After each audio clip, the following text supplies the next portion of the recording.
இன்னைக்கு வீடியோல 10th standard social science economics unit 2 லெசனோட புக் பேக் ஆன்சர்ஸ் பார்க்கலாம். பேஜ் நம்பர் 328 எடுத்துக்கோங்க. சரியான விடையை தேர்ந்தெடுக்கவும். ஃபர்ஸ்ட் கொஸ்டின் ஆன்சர் தலைமை இயக்குனர். செகண்ட் ஆன்சர் போர்ச்சுகீசிய, டச், ஆங்கிலேயர்கள், ரெனிஷ், French. Then third question answer Geneva. Then fourth one answer 1994. Then fifth question answer Golconda சுல்தான். அதுக்கப்புறம் sixth question answer July to August 1991. கோடிட்ட இடத்தை நிரப்புக. ஃபர்ஸ்ட் ஒன் ஆன்சர் மூலதன சந்தையின். ஃபர்ஸ்ட் கொஸ்டின் ஆன்சர் மூலதன சந்தையின். Second answer January 1, 1995. Third one answer திரவிடர் டேவிட். அதுக்கப்புறம் பொறுத்துக்க. First question answer Infosys. Second question answer உற்பத்தி செலவு குறைத்தல். Third one answer 1947. Fourth question answer அயல் நாட்டு வாணிபத்தை செயல்படுத்துதல். அதுக்கப்புறம் கீழ்கண்ட வினாக்களுக்கு குறிய விடையளி. ஃபர்ஸ்ட் கொஸ்டின் உலகமயமாக்குதல் என்றால் என்ன? பக்க எண் 321 எடுத்துக்கோங்க. பேஜ் நம்பர் 321ல உலகமயமாக்குதல் ஃபர்ஸ்ட் லைன்ல இருந்து ஸ்டார்ட் பண்ணி ஃபோர்த் லைன் வரைக்கும் மார்க் பண்ணிக்கோங்க. ஃபர்ஸ்ட் லைன்ல இருந்து ஸ்டார்ட் பண்ணி ஃபோர்த் லைன் வரைக்கும் இந்த 5 லைன்ஸ் தான் ஃபர்ஸ்ட் கொஸ்டினுக்கான ஆன்சர். அதுக்கப்புறம் செகண்ட் கொஸ்டின் பேஜ் நம்பர் 325 எடுத்துக்கோங்க. அதுல கொடுத்திருக்காங்க நிலை 1, நிலை 2, நிலை 3. இந்த 3 நிலையும் மார்க் பண்ணிக்கோங்க. இதான் செகண்ட் கொஸ்டினுக்கான ஆன்சர். அதுக்கப்புறம் தேர்ட் கொஸ்டின் பன்னாட்டு நிறுவனங்கள் பற்றி சிறு குறிப்பு எழுதுக. பேஜ் நம்பர் 324 எடுத்துக்கோங்க. பேஜ் நம்பர் 324ல பன்னாட்டு நிறுவனம் ஹெட்டிங்ல ஃபர்ஸ்ட் லைன்ல இருந்து ஸ்டார்ட் பண்ணி 5th லைன் வரைக்கும் மார்க் பண்ணிக்கோங்க. இந்த 5 லைன்ஸ் தான் தேர்ட் கொஸ்டினுக்கான ஆன்சர். அதுக்கப்புறம் fourth question page number 324 same page. அதுல இந்தியாவின் புதிய பொருளாதார கொள்கை ஹெட்டிங்ல ஒரு 6 பாயிண்ட்ஸ் கொடுத்திருக்காங்கல்ல, அந்த ஃபர்ஸ்ட் பாயிண்ட்ல ஸ்டார்ட் பண்ணி 6th பாயிண்ட் வரைக்கும் மார்க் பண்ணிக்கோங்க. இதான் ஃபோர்த் கொஸ்டினுக்கான ஆன்சர். அதுக்கப்புறம் 5th கொஸ்டின் நியாயமான வர்த்தகம் என்றால் என்ன? பேஜ் நம்பர் 325, 26ல இருக்கு.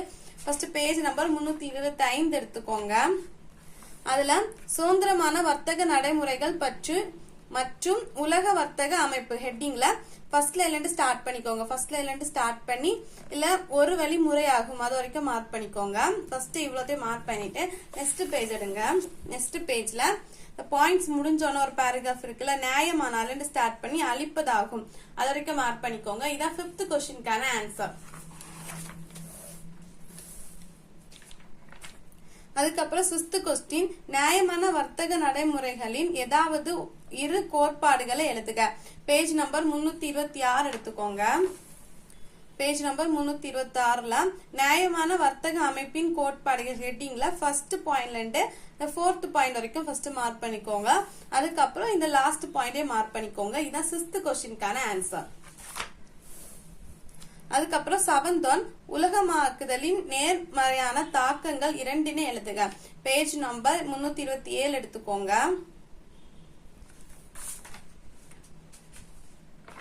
பேஜ் நம்பர் 327ல நேர்மறை தாக்கம் ஹெட்டிங்ல ஃபர்ஸ்ட் பாயிண்ட்ல இருந்து லாஸ்ட் பாயிண்ட் வரைக்கும் மார்க் பண்ணிக்கோங்க. இதுல ஏதாவது 2 மட்டும் கேட்டிருக்கு. சோ நீங்க எக்ஸாமுக்கு இதுல ஈஸியான ஏதாச்சும் 3 எழுதிக்கோங்க. இதான் 7th கொஸ்டினுக்கான ஆன்சர். அதுக்கப்புறம் கீழ்கண்ட வினாக்களுக்கு விரிவாக விடையளி. ஃபர்ஸ்ட் கொஸ்டின் பன்னாட்டு நிறுவனங்களின் நன்மைகள் மற்றும் தீமைகளை சுருக்கமாக எழுதுக. பேஜ் நம்பர் 325 எடுத்துக்கோங்க. பேஜ் நம்பர் 325ல ஃபர்ஸ்ட் MNC நன்மை ஹெட்டிங்ல ஃபர்ஸ்ட் பாயிண்ட்ல இருந்து 4th பாயிண்ட் வரைக்கும் மார்க் பண்ணிக்கோங்க. அதுக்கப்புறம் பன்னாட்டு நிறுவனங்களின் தீமைகள்ல அந்த ஹெட்டிங்ல இருந்து ஸ்டார்ட் பண்ணி அந்த பாயிண்ட் முடிஞ்ச வரைக்கும் மார்க் பண்ணிக்கோங்க. இதான் ஃபர்ஸ்ட் டீடைலுக்கான ஆன்சர். அதுக்கப்புறம் செகண்ட் டீடைல் உலக வர்த்தக அமைப்பு பற்றி எழுதுக. பேஜ் நம்பர் 326, 27 இருக்கு. ஃபர்ஸ்ட் 326 எடுத்துக்கோங்க. பேஜ் நம்பர் 326ல உலக வர்த்தக அமைப்பு ஹெட்டிங்ல ஃபர்ஸ்ட் லைன்ல இருந்து ஸ்டார்ட் பண்ணி வந்தது அது வரைக்கும் மார்க் பண்ணிக்கோங்க. இந்த ஒரு பேராகிராஃப் மார்க் பண்ணிக்கோங்க. அதுக்கப்புறம் பாக்ஸ்ல கொடுத்திருக்காங்கல்ல உலக வர்த்தக அமைப்பு இதே மார்க் பண்ணிக்கோங்க. அதுக்கப்புறம் உலக வர்த்தகின் அமைப்பு குறிக்கோள்கள் அதெல்லாம் இந்த ஃபர்ஸ்ட் பாயிண்ட்ல இருந்து ஸ்டார்ட் பண்ணி the last point அதிகரித்தல் இது வரைக்கும் மார்க் பண்ணிக்கோங்க. நெக்ஸ்ட் பேஜ்ல இருக்கு, அது வரைக்கும் மார்க் பண்ணிக்கோங்க. இதான் செகண்ட் क्वेश्चनக்கான ஆன்சர். அதுக்கப்புறம் தேர்ட் क्वेश्चन உலகமயமாக்குதலின் சவால்கள் எழுதுக. பேஜ் நம்பர் 327ல இருக்கு. அதுல இந்த ஹெட்டிங்ல ஃபர்ஸ்ட் பாயிண்ட் ஸ்டார்ட் பண்ணி அந்த பேஜ் முடிவு வரைக்கும் மார்க் பண்ணிக்கோங்க. இதுல இருந்து ஸ்டார்ட் பண்ணி இது வரைக்கும் மார்க் பண்ணிக்கோங்க. இதான் தேர்ட் क्वेश्चनக்கான ஆன்சர். இந்த லெசன்ல क्वेश्चन ஆன்சர் இவ்வளவுதான். இந்த வீடியோ உங்களுக்கு யூஸ்ஃபுல்லா இருக்கும்னு நினைக்கிறேன். தேங்க்ஸ் ஃபார் வாட்சிங்.